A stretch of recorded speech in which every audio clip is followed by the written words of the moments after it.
नवीन घर, जागा आपल्याला कितीही चांगल्या वाटत असल्या तरी कधी कधी अशा जागेत काय दडून बसलं असेल याची आपल्याला कल्पनाही नसते. त्यामुळे अशा गोष्टींपासून दूर राहिलेलेच बरे असते. नाहीतर असे काही भयानक अनुभव वाटायला येतात जे आपल्याला कायमची शिकवण देऊन जातात. असाच हा एक भयान अनुभव. पण कथेला सुरुवात करण्याआधी महत्त्वाचे, जर तुम्ही आपल्या चॅनलवरती नवीन असाल तर आपल्या चॅनलला सबस्क्राईब नक्की करा आणि बेल आयकॉनवरती क्लिक करा, म्हणजे तुम्हाला पुढील येणाऱ्या व्हिडिओचे नोटिफिकेशन लगेच मिळेल. हा अनुभव आपल्या चॅनलचे सबस्क्रायबर अभि पाटील यांनी पाठवला आहे. साधारण 6 ते 7 वर्षांपूर्वीची घटना आहे. माझ्या वडिलांची बदली झाल्याने त्यांना दुसऱ्या शहरात जावे लागले. मला शाळा जवळ पडावी म्हणून आम्ही इतर कुटुंबीय नवीन घरात राहायला आलो. सोसायटी तशी खूप मस्त आणि मोठी होती. 4 बिल्डिंग आणि प्रत्येकी 2 विंग. आम्ही गेल्यावर अगदी काही दिवसात ओळखी झाल्या. नवीन मित्रमैत्रिणी वगैरे सगळं काही अगदी सुरळीत चालू होतं. शाळा सुरू झाली. पावसाळ्याचे दिवस होते. आमचा फ्लॅट हा मागच्या विंगमध्ये 4थ्या मजल्यावर होता. मागच्या बाजूला खूप डेरेदार झाडे होती. त्यामुळे आमच्या फ्लॅटच्या खिडकीतून मागच्या कंपाऊंडची भिंत आणि तिथे असलेली पपई, केळी आणि नारळाची झाडं सगळं काही नीट दिसायचं. पावसाळा नुकताच सुरू झाला होता. पण कधी कधी मला मागच्या बाजूला कोणीतरी सतत चालत असल्याचा आवाज यायचा. तो सुद्धा रात्री उशिरा. पैंजण घालून कोणीतरी मागे फेऱ्या मारतय असा. आधी वाटलं की तळमजल्यावर राहणारे कोणीतरी शतपावली करत असतील, पण हा आवाज मध्येच वाढत जाई आणि अचानक एके क्षणी बंद होई. पावसाळा संपला. कोजागिरी पौर्णिमा झाली. माझी 6माही परीक्षाही संपली. मग काय, दिवसभर मित्रांसोबत क्रिकेट आणि संध्याकाळी लपाछुपी, चोर पोलीस असे सगळे खेळ खेळणे सुरू असायचे. पण कोणताही खेळ खेळताना किंवा सायकल चालवताना कोणीच मागच्या बाजूला जायचे नाही. खास करून संध्याकाळ झाली की लपाछुपी खेळताना मागच्या बाजूला लपायला जायचं नाही असा नियमच केला होता. एकदा असेच मित्रमैत्रिणी एकत्र बसून गोष्टी करत असताना मी त्यांना सहज सांगितलं, आपण मागे का खेळायला जात नाही? मागे कोणी जायला सांगितलं नाहीये का? पण मला कधी कधी रात्री मागच्या बाजूला कोणीतरी चालत असल्याचे जाणवते. आमच्यातला एक मित्र गणेश माझ्याच बाजूच्या बिल्डिंगमध्ये तळमजल्यावर राहायचा. त्याने मला जरा गंभीर स्वरात विचारले, काय झालं पुन्हा नीट सांग मला. आणि सगळेच एकमेकांकडे पाहू लागले. तेव्हा सगळ्यांनी मला सांगितलं की आपली सोसायटी आहे तिथे आधी एक वाडी होती, बैठी घरं होती. माझ्या बिल्डिंगच्या मागच्या बाजूला टाकी आणि नळ. तिथेच लागून एका घरात गुलाबताई नावाची बाई राहायची. नळाला लागून घर असल्याने सतत येणाऱ्या जाणाऱ्या पाणी भरायला येणाऱ्या बायांशी गप्पा, चेष्टा, भांडण, वाद हे चालायचंच तिचं. गुलाबताईला एक सवय होती, ती म्हणजे प्रत्येक वाक्यानंतर सुस्कारा देणे. मागे तिने पपई, केळी, नारळ, पेरू यांची झाडं लावली होती. एक वेगळीच नजर असायची म्हणे तिची. सगळ्यांना अगदी ओरडून सांगायची, कोणी हात लावू नका, फळं तोडू नका.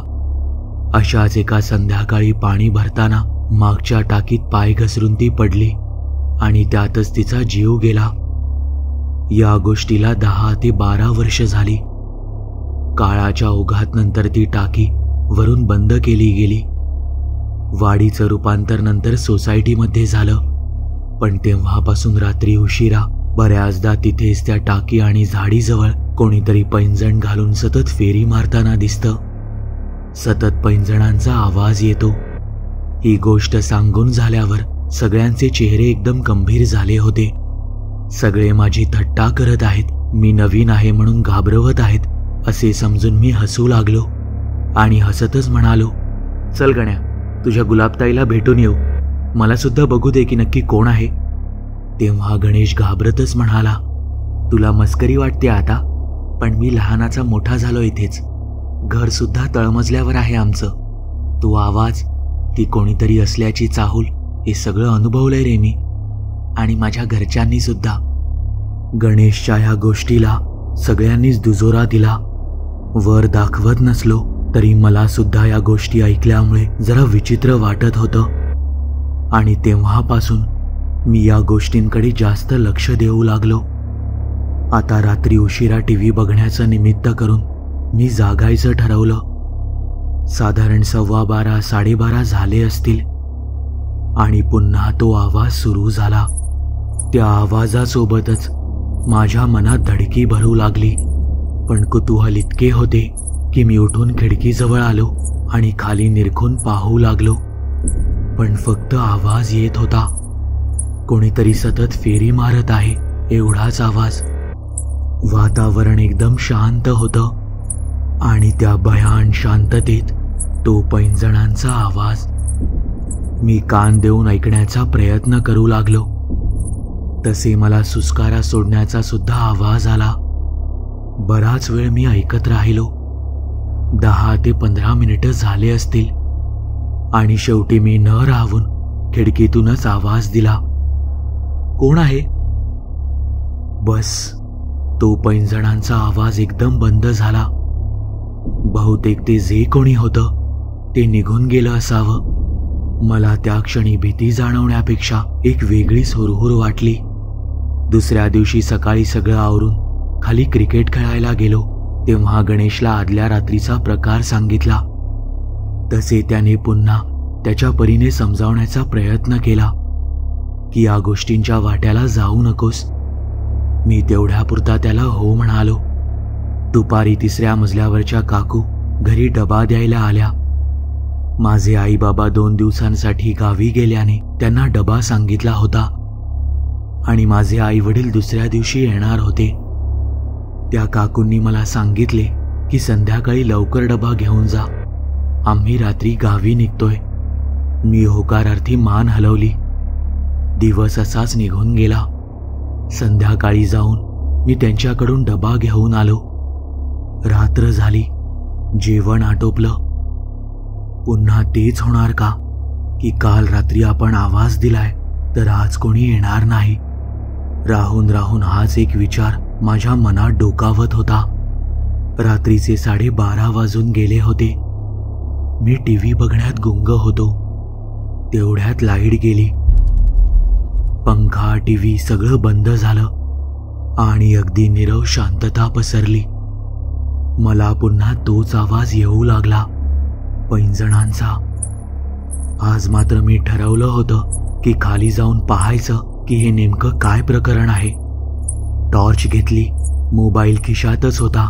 दार ओढून घेतलं आणि पायऱ्या उतरू लागलो. 3ऱ्या मजल्यावर आलो तर काकू दारासमोरच्या पॅसेजमध्ये झाडू मारत होत्या.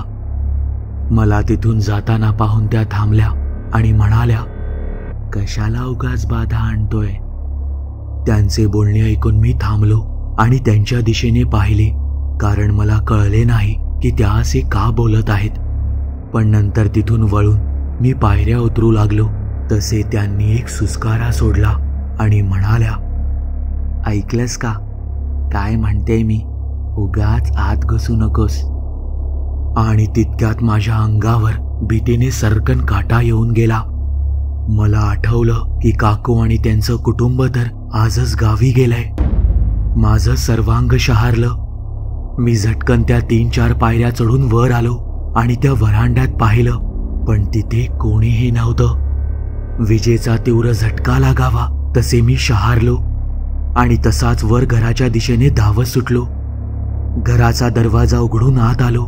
सगळी दारे खिडक्या बंद केल्या. एकटाच होतो म्हणून संपूर्ण रात्र गादीवर डोळे मिटून निश्चित पडून राहिलो. दाराबाहेर सतत पैंजणांचा आवाज येत होता. सुस्कारा सोडण्याचा आवाज येत होता. मनात देवाचा धावा करू लागलो.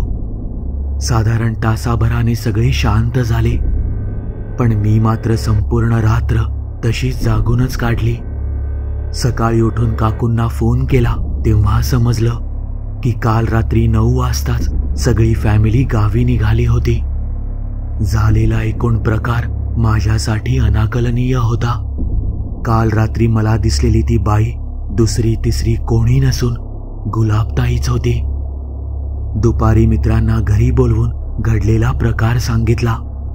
तेव्हा मात्र गणेशने सांगायला सुरुवात केली. असा अनुभव सोसायटीमध्ये तळमजल्यावर राहणाऱ्या अनेकांना आलाय. लहान असताना आमचाच मित्र सागर तिथे लपायला गेला होता, तेव्हा त्याला सुद्धा असाच अनुभव आला. सागरलाही ती दिसली होती. माझे आई बाबा गावाहून परत आले तेव्हा जीवात जीव आला. या प्रसंगानंतर मात्र यापुढे अशा गोष्टी थट्टा मस्करीत घ्यायच्या नाहीत असा कानाला खडाच लावला.